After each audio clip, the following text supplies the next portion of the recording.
Hi, welcome to All Things Divorce Podcast. I'm Launi Sheldon, the host of All Things Divorce Podcast. Today, we have Billie Tarascio on our show, and we'll be talking about the rise of online divorce help. So a little bit about Billie. She's a divorce and family law attorney and the owner of Modern Law in Phoenix. She is the author of Decode Your Divorce 1, which is everything you need to know about divorce in Arizona, and Decode Your Divorce 2, which is complex personality disorders and addiction in divorce. She is the host of Modern Divorce Podcast and can be found on all social media platforms at modernlaw.com or at Modern Law. Her website is www.mymodernlaw.com. And I'll give you more information about Billie below. So the information in this podcast is provided for entertainment purposes only. Both Billie and I are only licensed in Arizona, and listening to this podcast does not create an attorney-client privilege with either me or Billie. That being said, we both have online presences, and that expands nationwide, right, Billie? And most of what we say will translate throughout the jurisdictions. Would you agree? Yeah, I mean, many times, absolutely. Usually you can tell. So what made you decide to take your presence online? Because you do have a very good online presence, which I love. And what made you decide to do that? Honestly, I think it was just timing. When I got out of law school, it was 2005. The internet was a lot younger then, but it was still pretty darn prevalent. And so that just made sense to me to just be online. Facebook was a different beast, but it was still a beast, even in 2010 when I opened Modern Law here in Arizona. So what types of things have you found online? You mean like right, what for divorce help? Yeah, well, there's a lot, so back as early as 2013 is when I started I Do Over, which is what we were talking about, the legal doc prep company. And my vision for that was for it to be an online forward-facing doc prep online portal, kind of like what Hello Divorce is now.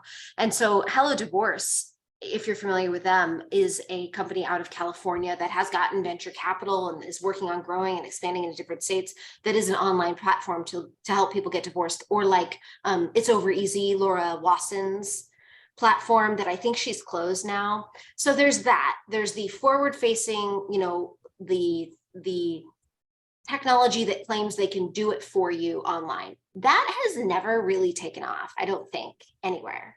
It certainly didn't for me. I think Erin at Hello Divorce is having the most success, but I do know that when people want divorce help, they're not looking for forums online, they're looking for connection. So another way that people are connecting and are really getting information and getting support is a lot through Facebook groups. Yeah, that's great. And you do have a Facebook group that is called Decode Your Divorce, right? Is that what it is? Yes. And I reached out to you and I told you I love it. I think it's great.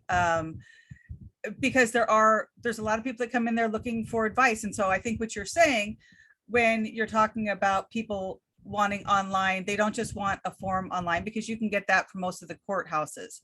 You do want someone to walk you through. You do want somebody to hold your hand through it. And if that's through a document prep service, they can do it. And by the way, anyone who's listening, Billie does have a podcast on that, on talking to one of her people in there. It's a really interesting podcast, and it talks about kind of what she can do. So let's talk about, as an attorney, look, I go to my doctor and I'm like, well, I Googled this. And I know as an attorney, I hear clients say, well, I Googled that.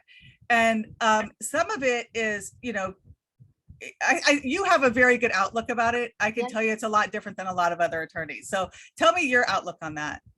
Yeah, so it does not bother me at all. I think it's great for people to come to me and say, hey, I got this idea, or I saw this thing, would this work in my case? Obviously this is their life. Of course they're online Googling it. The same way if you had cancer, you'd be Googling, cancer treatment. So it does not bother me at all. And I hope that other lawyers don't hate me because I was at Lake Pleasant and somebody came up to me and was like, I watched you on TikTok and I heard what you said about subpoenaing CAAs and I talked to my lawyer about it. And, and I was like, I hope they don't hate me. But people are going to be looking for information and ideas and then float it by their lawyer. And then hopefully you have such a good relationship with your client that they listen to you. Well, and that's true. And it's actually great because you do give out really good, helpful information.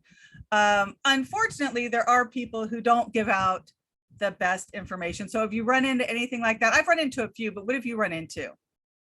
Well, definitely. I mean, even so in the Decode Your Divorce Facebook group, you have this podcast called All Things Divorce, and we talked about how people go to get information, but they also go to get support and connection, to tell their story, to get feedback. And people who've been through a divorce will go there to give feedback and to mentor and to kind of help process this huge life event that they have had taken place.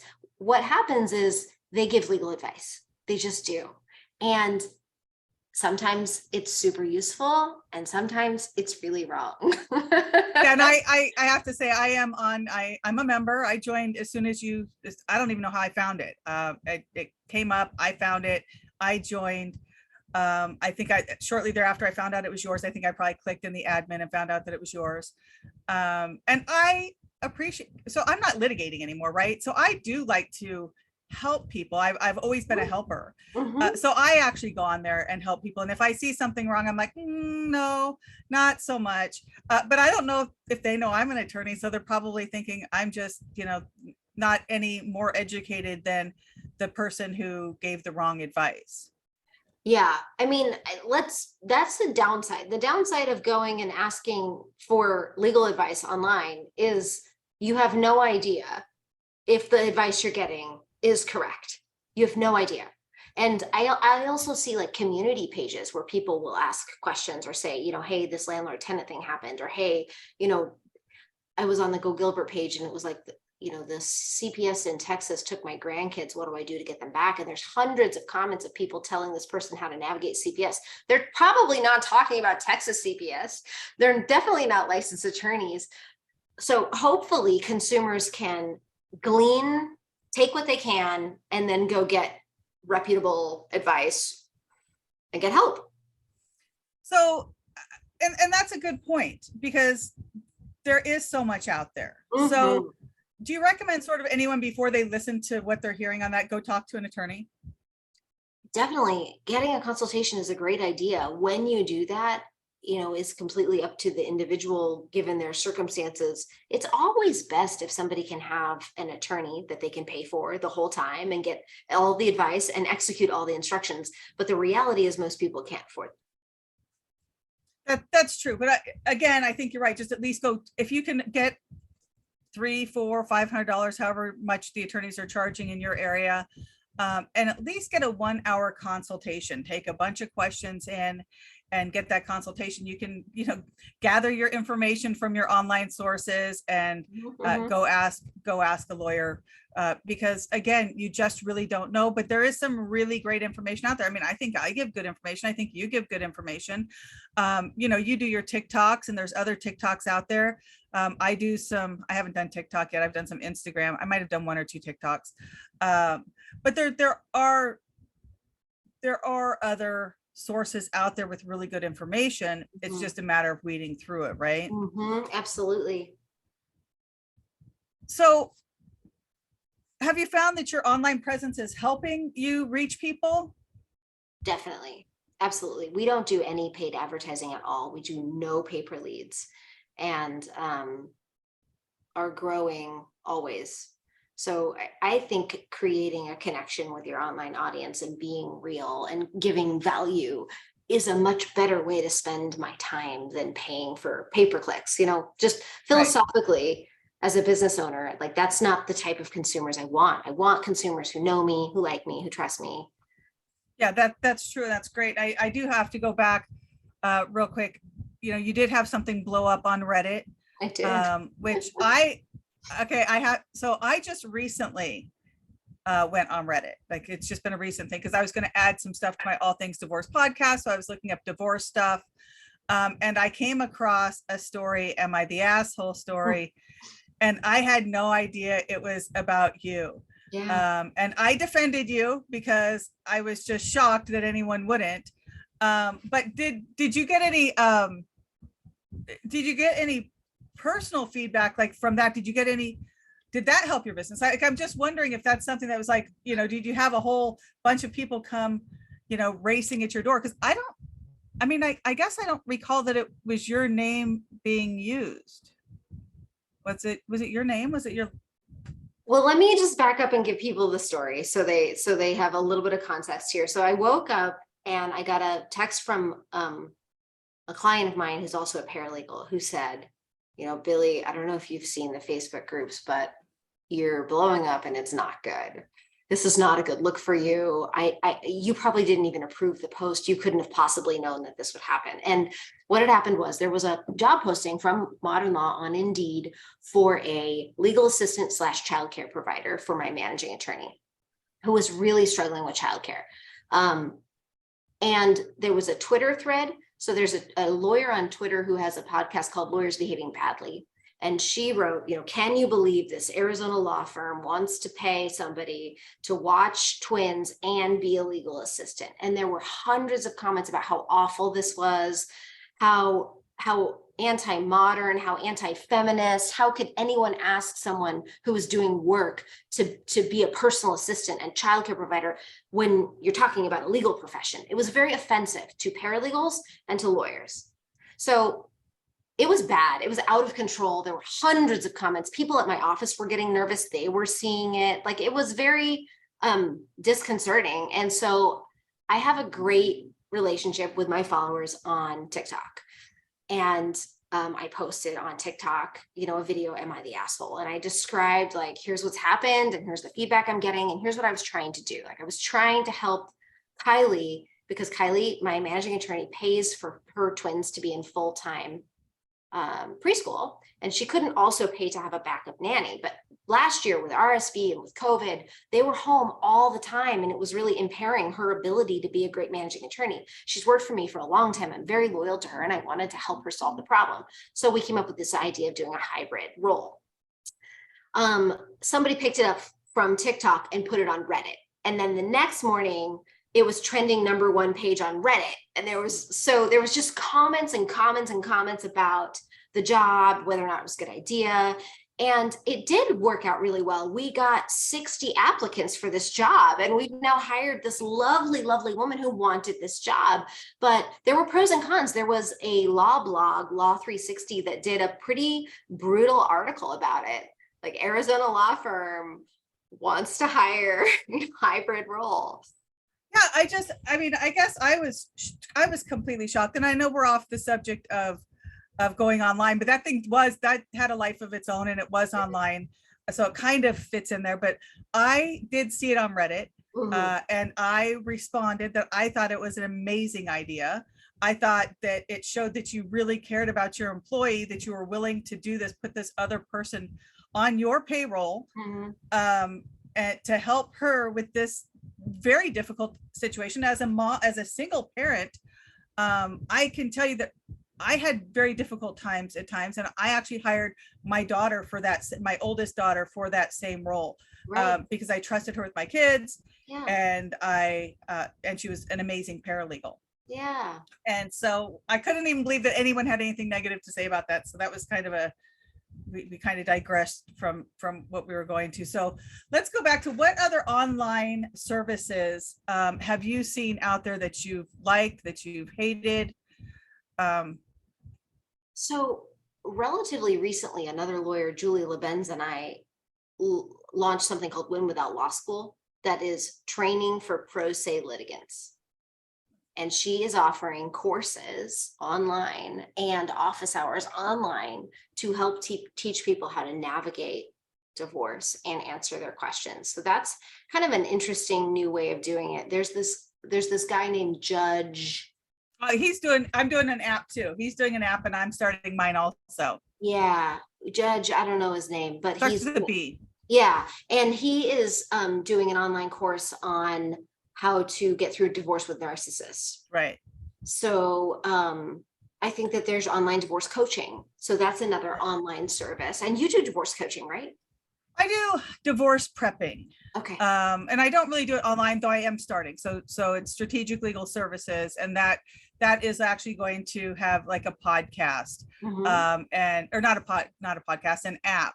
And it's going to teach parties how to prep for certain events. I only prep, I don't do litigation anymore. So I prep other attorneys' clients for big cases, for custody evaluations, things like that. And then of course I also have ProperCom, which is where we edit emails and text messages between high conflict families. So that's another online service, and that's nationwide also. So I did a TikTok about ProperCom, and it got so many comments. People were like, where can I sign up? I want this job. How wonderful is that? Like, what a great service. Like, people love ProperCom. It's just a great service. It is, I'm very proud of ProperCom. It is a service that's free for victims of domestic violence. I created the company when I had clients who were just being abused over and over and over by their exes, and they would go back to court and the judge would tell the ex to stop, and then the ex wouldn't stop. And we were getting some very, very vulgar, very harassing emails and texts.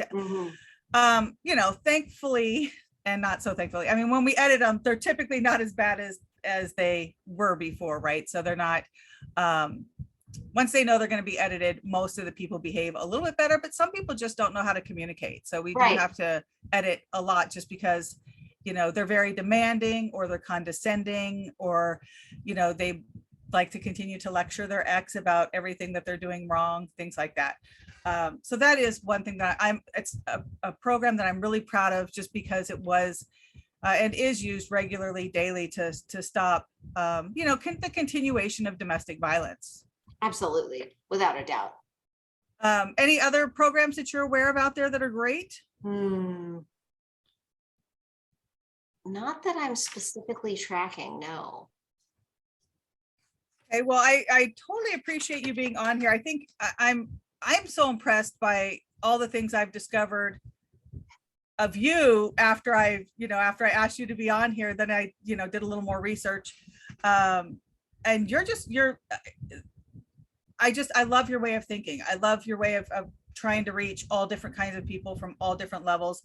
I think that the Document Prepare company, now that is just specifically for Arizona, correct? Yes. At this time, do you have any plans to make it national? No, because the licenses are individual. Okay. And so my real mission is to help family law litigants in Arizona. Like, whether you're self-representing, whether you need doc prep, whether you need LPs, I've got LPs at Modern Law, or if you need the very best litigation lawyers. Like, I just think that that's what I know. I know Arizona family law, and I just want to be a resource for Arizona family law. And I appreciate that as a lawyer. And I just want to back up for people who don't know what LPs are. An LP is now approved in Arizona. They're legal paraprofessionals. So they didn't go to law school, but they did have to take a test. They either had to take a certain amount of classes, or they had to be a paralegal for a certain amount of time. And I don't know how many we have now. Do we have about 30 or 40? I'm in a legal paraprofessional group, and I think we probably have like 30 or 40 now, I think. Which is really cool. It is. It's just an interesting step between, above a paralegal or above a document prep person, but not necessarily as good as a lawyer, though. I've seen some of them, and I'm gonna say that probably some of them are as good as some of the lawyers out there, just because I know some of the good ones and I know some bad lawyers. So just, I do want to kind of push that too. So you have legal paraprofessionals, and then you have associates. Do you have any partners with you? I don't. Okay, so it's you. It's Billie of Modern Law, and then you have like 10 people or 15 people who are attorneys or legal paraprofessionals, right? Yeah, it's a big team. Yeah, it was a big team. I was looking that up too. So, well, thank you so much for being on here. I know Billie's going to share this on her podcast too. And so we'll kind of switch information around and get you on. Is there anything else that you would like to add? No, I need to interview you for my podcast, because this was definitely this was way too much about me to put on the Modern Divorce podcast. So we'll definitely have you on the Modern Divorce podcast and get you interviewed there. Well, thank you so much. And I think people would be interested in learning more about you. I think I think they, I do. I think that they would like that. So certainly it was nice talking to you. I'm going to stop recording now.